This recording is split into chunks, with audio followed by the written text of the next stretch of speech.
Türkmenistan'ı çuňlaşýan ykdysat çökkünlüğün fonuna çäri bayramçylyk mezurlugynyň barha güýçlendirilýänligi, häkimiýetleriň bu ýagdaýy halkyň ünsüni öz ýagdaýyndan sogmak, ýurtda emele gelen durmuş şertlerinden nägile bolýan adamlary psikologik basyş astyna saklamak üçin ulanýanlyklary habar berilýär. Habarçylarymyz bilen anonimlik şertinde urlaşan büdjet işgärleri we studentler ilatyň onsuz hem agyr ýagdaýyny agyrlaşdyrýan çäri bayramçylyk basyşlarynyň aňyrsyna ýatan niýet barada 2-3 adam bolup gaharly pikir alýan adamlar hem barha köp görse bolýanlygyny aýdýarlar.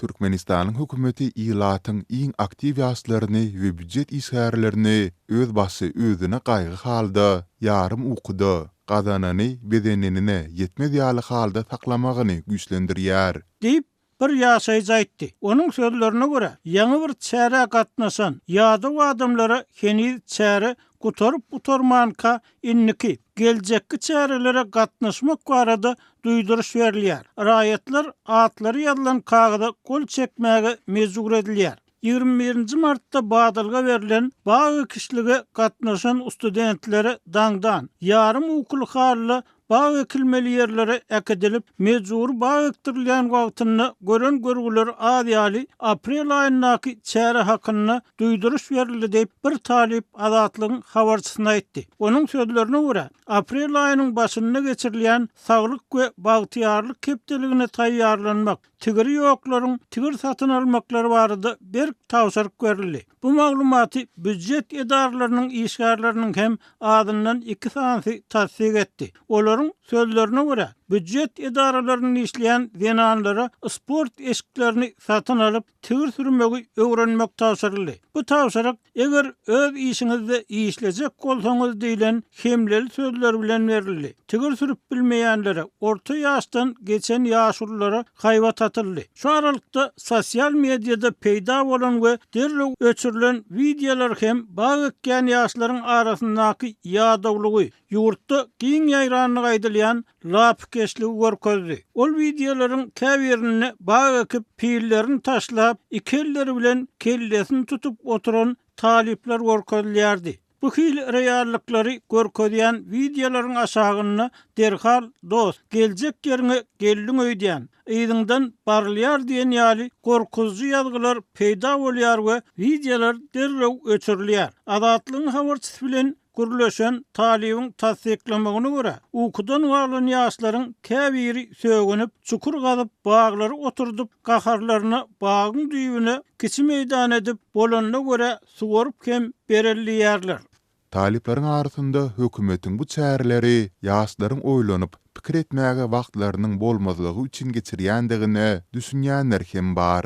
Diýip Azatlygyň bir söhbetde aýtdy. Şu aralykda Türkmenawatda Nowruz şäheresinde gatnaşdyrylan talipleriň arasynda huşdan gidenleriň hem bolanlygy habar berildi. Azatlygyň Lewapdaky habarçysy Nowatdaky baga kişiligiň öňünden gelen Nowruz bayramçylygy üçin okuwçylardan mezuri pul ýygnalanlygyny habar beripdi. 21 martda Sewit merkeziniň bir tarap Türkmenistan köçesiniň uğruna yerleşýän Agoy binasynyň öňünde geçirilen çäre şäherdäki ýokary okuw jaýlarynyň we orta hünär mekdepleriniň talipleri giňden çekildi diýip habarçy ýazdy. Bu çäre ir sagat 9:00 başlap öýlen sagat 17:00 çenli dowam etdi we ýüllerçe talibiň açyk asmanyň astynda bir neçe sagatlap aýak üstünde saklanmagyna sebäp boldy. Himiýa tehnikumynyň, maliýe tehnikumynyň, oňhuzuluk tehnikumynyň we pedagogika institutunyň talipleri azatlyk bilen gürleşip günertan sagatlaryny howanyň temperaturasy 35 gradusy çenli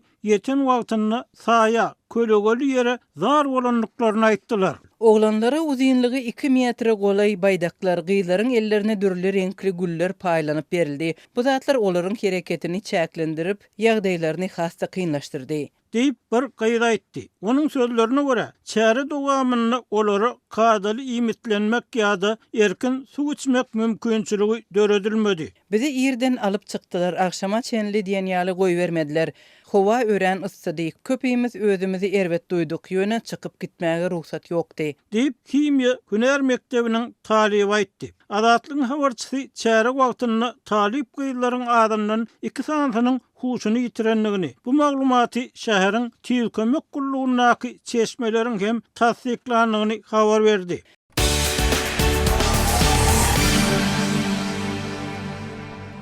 Türkmenistan diýlatyň ýurdun daşyna çykmagy islegi ýokary bolmagynda galýar. Daşary ýurtlaryň elçihanalarının öňünde uly nowatlar saklanýar. Şunlar Özbegistana gitmek üçin wiza nowatlarynda duranlaryň sany 100 adama ýetýär. Özbegistanyň resmi maglumatlaryna görä, diňe şu ýylyň 2 aýynda ýurda 50 000den gowrak türkmenistanly barpdyr. 2026-njy ýylyň ýanwar-fevral aýlarynda Türkmenistandan 51 206 adam Özbegistana barpdyr. Bu san Özbegistanyň Syýasatçylyk boýunça komitetiniň maglumatynda görkezilýär. Azatlyk radiosynyň habarçylary we çeşmeleri Özbegistanyň wizasyny almagy islegiň uludygyny Aşgabatdaky Özbek elçihanasynyň öňünde ýüze golay türkmen raýatynyň nowatda durýanlygyny habar berdiler. Türkmenistanlylar Özbegistana söwda işlemek, okumak, saglygyny bejermek we başga ýurtlara geçip gitmek üçin barýarlar. Özbegistanyň Türkmenistandaky elçihanasynyň web saýtyndaky maglumata görä gyska möhletli wizalar 7 günden başlanýar we 1 ýyla ýetýär. Olaryň bahasy 40 we $160 aralygynda. 6 aýlyk we 1 ýyllyk uzak möhletli wizalar 150 we $250 aralygynda durýar.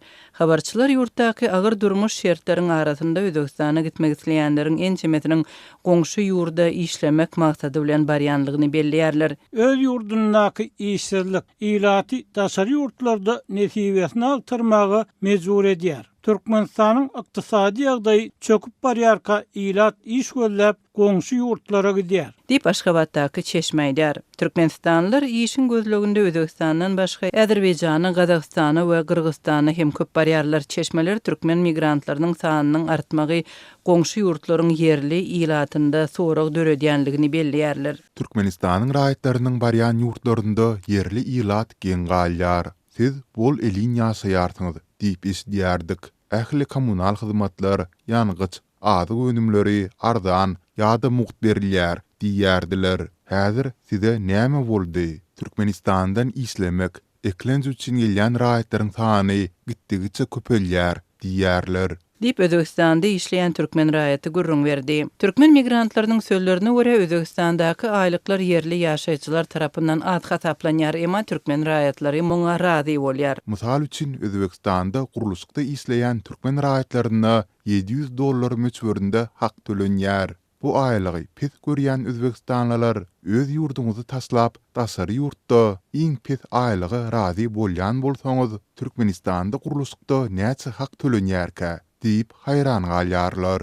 Dip türkmen migranty gurrun berdi. Türkmenistanda iň pes aýlyk resmi taýdan 1410 manat möçberinde kesgitlenýär. Bu Merkezi Bankyň kursy boýunça 402 Amerikan dollaryna barabar, gara bazar narhy boýunça 70,5 Amerikan dollaryna barabar. Türkmen hökümetiniň ileri tutýan Arkadag şäherindäki guruluşyklarda işleýän işçileriň 12-13 sagatlyk dinç günsiz zähmeti üçin 2000 we 4000 manat aralygynda aýlyk tölenýär. Käbir tejribeli ýokary hünärli ustalaryň aýlygy köprek bolsa da 6000 manatdan geçmeýär diýip Azatlyň habarçylary fevralda habar berdi. Şol maglumatlarda guruluşykçylara wagtynda aýlyk berilmezligi ýa-da olaryň aldanyp pulsuz işledilmegi ýaly ýagdaýlaryň hem köpelenligi aýdylypdy. Bu ýagdaý guruluşykçylary işini taşlamagy we Türkmenistanyň daşynda gazanç gözlemäge mejbur edýär.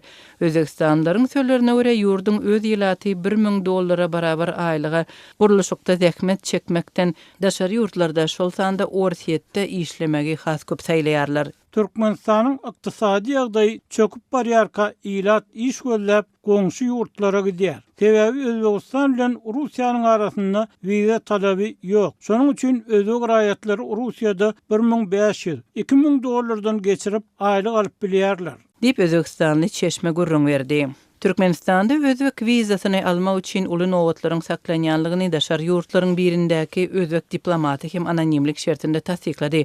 Azatlyk radiosu Özbegistanyň Türkmenistandaky elçixanasyndan resmi görnüşde tesbir alyp bilmedi. Bu aralykda Özbegistanyň syýasatçylyk boýunça komitetiniň maglumatynda Özbegistanyň dünýäde syýasatçylaryň akymy iň çalt ösýän 7 ýurdyň arasyna girenligi habar berilýär. Maglumatda bütün dünýä syýasatçylyk kuramasynyň hatawatyny salgylanyp 2025 ýylyň ýanwar-sentýabr aralygynda ýurda baran daşary ýurtlaryň sanynyň 2019-njy ýyl bilen deňeşdirilende 73% artanlygy aýdylýar.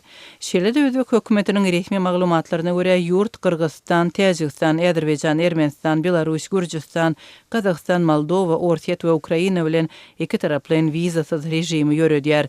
Şu ýylyň ýanwar-fevral aýlarynda Özbegistanyň Kyrgyzstandan 521 müňden gowrak, Täjikistandan 469 müňden gowrak, Kazakistandan 386 müňden gowrak, Orsiýetden 123 müňden we Awganistandan 83,5 müň adamdan gowrak syýahatçy barypdyr.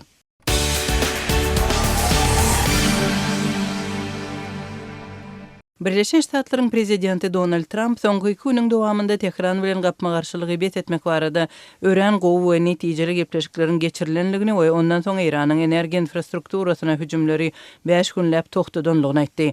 Bu çuňur jikmejik we konstruktiw gepleşikler bir hepde dowam edermen olaryň häsiýeti we ähenge esasynda Harby ministrligi Iranyň elektrik stansiýalaryna we energiýa infrastrukturasyna garşy islendik we ähli harby hüjümleri 5 günlük möhletde ýa-da tüşürmegi tapşyrdy diýip ol 23 martda sosial mediada ýazan habarynda betedişligiň gepleşikleriň üstünlügine bagly boljagyny sözüne goşdy. Washington bilen Tehranyň arasynda gepleşiklerin geçirilýänligi barada oglan edilmedi we prezidentiň agzan hepdelik gepleşikleri barada hiç jikmejik maglumat berilmedi. Täsirli İslam Revolýusiýa sakçylary korpusuna ýakyn bolan Fars habar agentligi çeşmelerine salgylanyp Trump bilen gönüden göne aragatnaşyk ýok, araçylar arkaly hem aragatnaşyk bolmady diýdi. Israil tarapyndan bu ýagdaý barada desine açyk tesbir berilmedi. Trumpyň edin beýanatyndan soň Israil Iranyň merkezine howa hüjümlerini geçirýänligini eglan etdi. Trumpyň bu beýanaty Iranyň möhüm Hormuz bogazyny açmak üçin berilen möhletiniň golaylan wagtyna gabat geldi. Trump Tehrany 23 martda Washington wagty bilen akşam saat 7:44-de çenli dünýäniň neft we gaz üçinçiliginiň takminan 20%-ni öz içine alýan esasy suw ýoluny doly açmagy tapşyrypdy. Bolmasa Iranyň elektrik stansiýalarynyň ýok edilmegi ýaly agyr netijeler bilen ýüzbe-ýüz boljakdygyny duýdurypdy. Bu doýduruş Trumpyň Birleşen Ştatlaryň maksatlarynyň köpüsine ýetenligini öňe sürmeginden bir gün soň edildi. Pentagonyň hem sebite müňlerçe goşmaça gurýer güýçlerini iýerýändigi habar berilýär. Tehranyň desine reaksiýa bolmady ýöne Iran ozal Trump elektrik stansiýalaryna hop salmak haýbatyny ýerine ýetirse jogap berjekdigini aýdypdy. Iranyň ýangyç we energiýa infrastrukturasyna hüjüm edilse, Iranyň harby serkerdeliginiň sebitde Birleşen Ştatlara degişli ähli energiýa infrastrukturasyny nyşana aljakdygy döwlet medeniýetinde aýdylypdy.